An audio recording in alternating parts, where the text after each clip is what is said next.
জাতিসংঘ কোথাও তারা শান্তি আনতে পারেনি, কোথাও তারা যুদ্ধ তারা বন্ধ করতে পারেনি। সেজন্য যখন পাল্টা আক্রমণ শুরু হয়েছে, এখন বলেছে হ্যাঁ আমরা যুদ্ধ বিরতি করতে চাই। এবং এই প্রতারক ভণ্ড এই ডোনাল্ড ট্রাম্প সারা দুনিয়াকে তছনছ করে দেবার সে একটা মরণ খেলায় এখন লিপ্ত হয়েছে। ইরানের হয়তো আমাদের অন্য সমালোচনা আছে, কিন্তু ইরানের জনগণ, ফিলিস্তিনের মানুষ, প্রতিটা মানুষ জন্ম নিয়েছে একটা প্রতিরোধ যোদ্ধা হিসাবে। ইরানের শাসন ব্যবস্থাও তারা পরিবর্তন করতে চায়। চিন্তা করেন, ইরানের জনগণ ঠিক করবে ইরানের শাসন ব্যবস্থা কি হবে, জনগণ নিজেরা নির্ধারণ করবে। কিন্তু মার্কিন যুক্তরাষ্ট্র, ইসরায়েল বা অন্য কোনো সাম্রাজ্যবাদী দেশ, সাম্রাজ্যবাদী গোষ্ঠী তারা তো ইরানের ভাগ্য তারা নিয়ন্ত্রণ করতে পারে না। ইরানের শাসন ব্যবস্থা কি হবে তারা নিজেরা এটাকে তারা ঠিক করে দিতে পারে না। সেজন্য যখন পাল্টা আক্রমণ শুরু হয়েছে, এখন বলেছে হ্যাঁ আমরা যুদ্ধ বিরতি করতে চাই, আমরা যুদ্ধ বিরতি করতে চাই। ফলে এবং এই প্রতারক ভণ্ড এই ডোনাল্ড ট্রাম্প সারা দুনিয়াকে তছনছ করে দেবার সে একটা মরণ খেলায় এখন লিপ্ত হয়েছে। সেই মরণ খেলার মধ্যে আমরা আজকে বিপ্লবী ওয়ার্কার্স পার্টি এই সমাবেশ থেকে আমরা বলতে চাই, এই খেলা বিলম্বে বন্ধ করুন। গাজাতে আপনারা যে হত্যাকাণ্ড সংঘটিত করে যাচ্ছেন, যেটা গণহত্যা, একটা জনগোষ্ঠীকে মানচিত্র থেকে আপনারা বিলীন করে দেওয়ার তৎপরতা যুক্ত হয়েছেন। সারা দুনিয়া কোটি কোটি মানুষ, মার্কিন যুক্তরাষ্ট্রের কোটি মানুষ, সারা দুনিয়ার প্রতিবাদে বিশ্বের লক্ষ লক্ষ মানুষ রাস্তায় তারা প্রতিবাদ করছে, কিন্তু এরা কিন্তু কানে শুনছে না। আমরা বলতে চাই, জনগণের ঐক্যবদ্ধ প্রতিরোধ ছাড়া ইরান যেভাবে প্রতিরোধ করছে সারা দুনিয়াতে, ওই যে বলে মানে লাঠি কে ভূত বাদ সে নেই যাতা হয়, মানে লাঠির ভূত কখনো কথাই যাবে না।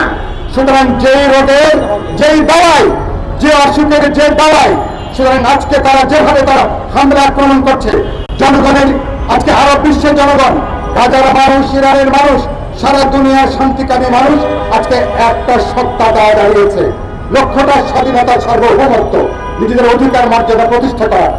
পাল্টা আজকে প্রতিরোধ গড়ে তোলা ছাড়া, পাল্টা প্রতিরোধের শক্তিকে জোরদার করা ছাড়া তারা নিজেদেরকে রক্ষা করতে পারবে না। ইরানের হয়তো আমাদের অন্য সমালোচনা আছে, কিন্তু ইরানের জনগণ, ফিলিস্তিনের মানুষ, প্রতিটা মানুষ জন্ম নিয়েছে একটা প্রতিরোধ যোদ্ধা হিসাবে। তারা জন্ম নিয়েছে স্বাধীনতাকামী যোদ্ধা হিসাবে। যে মানুষ জীবন দেওয়ার জন্য তৈরি থাকে, নিজের মর্যাদার জন্য, স্বাধীনতার জন্য, সেই মানুষকে, সেই দেশকে পৃথিবীর কোন পরাশক্তি তাদেরকে দমিয়ে রাখতে পারে না।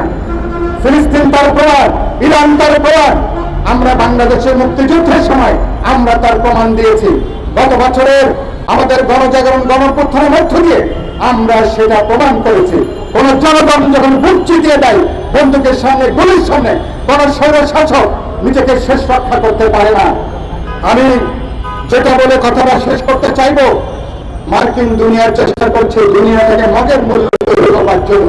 এখানে যা খুশি করা, জাতিসংঘ একটা পুরোপুরি ছোট জগন্নাথে পরিণত হয়েছে।